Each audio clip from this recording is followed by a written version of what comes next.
Yesterday, Barack Obama was officially sworn in for a second term as president in a small private ceremony in the White House. Today, the ceremonial inauguration actually takes place. And as he starts his second term with a slow economic recovery, a looming debt crisis, polarized debate around gun control, it's time to look at a state of public opinion. So we're joined by our pollster and CEO of Abacus Data, David Coletto from Ottawa. David, I haven't seen you since the New Year, so Happy New Year to you. But as the president is inaugurated, what are his current approval ratings? Yeah, Happy New Year to you, Pat. And Barack Obama starts out his second term in a precarious place. The latest Fox News poll of registered voters that came out last week found that Americans were split evenly.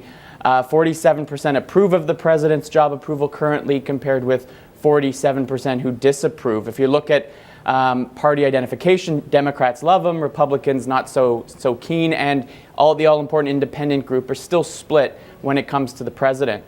When we look at what's interesting, if you compare, now compared to 4 years ago, when President Obama first took office, you can see a big difference between his approval rating. Back in 2009, January 2009, 65% of Americans approved of the job he was doing. He hadn't even started the job yet. But there was a sense of optimism. He had just won a fairly significant victory over John McCain, and so Americans were going to give him the benefit of the doubt. You can see now his numbers are far more polarized and not as positive. So he comes into office largely where he left off this previous term, and that's a very polarized country.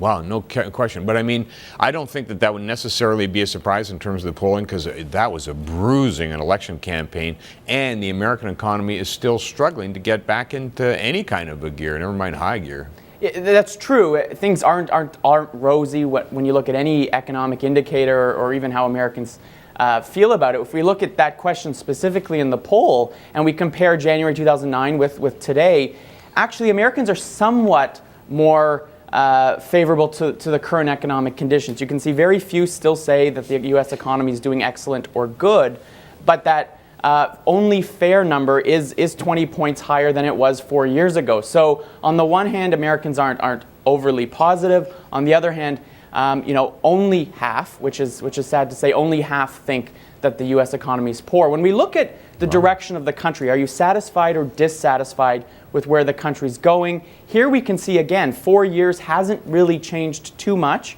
While 4 years ago, only 20% of Americans said they were satisfied with the direction of the country, we see now that number's almost doubled to 37, but that's still a really low number. And so the president comes into a second term with economic evaluations being quite low, and overall satisfaction still, less than half the population being satisfied, despite the fact that his approval rating is 47%. Yeah, and look what he's facing, too. He's got to raise the debt ceiling. He's got to reduce the deficit, immigration reform. Americans are expecting a lot to happen on any of those files, do you think? Well, not specifically. There's some that say yes for some of those issues and for others. And this Fox News poll asked, are you likely to expect any of these to change in Barack Obama's term? What's interesting is the vast majority of Americans think their taxes are going to go up. 88% said that's likely to happen. So there's a pretty strong consensus that that's going to happen. But you can see for the other two that it's far more certain. 48% think that the president and Congress are going to be able to get some form of comprehensive immigration reform through, and only 21% think that the deficit will actually get smaller. So depending on the issue, Americans, I think, always think probably that their taxes are going to go up. But in this case, they're likely to see it, even though only 21% think the deficit will shrink. So you're going to raise my taxes, and you're also going to increase spending. That's what I think most Americans are looking at. Okay, now I want to go back to that whole concept of the debt ceiling, because we're seeing even more intransigence as far as the positions of the various parties are around this. And how do Americans feel about this whole debate on the debt ceiling? Well, it's interesting because the president and his spokespeople has basically said there's not going to be a negotiation when it comes to the debt ceiling. We have to raise it. But this poll and a lot of other polling we've seen shows that Americans don't necessarily agree with that position. This poll asked, which of these two positions are you more likely to agree with? And we can see that 69%, over 2 in 3 Americans, are more likely to agree with those who say, if you're going to raise the debt ceiling, you've got to bring in major cuts to spending. Only 23% side with the notion that it's a reckless thing not to raise it. So on the one hand, Americans recognize that the debt ceiling could be, and not raising it could have impacts on the country, but they still want to see changes when it comes to spending. They want to see cuts. They recognize the deficit as a problem.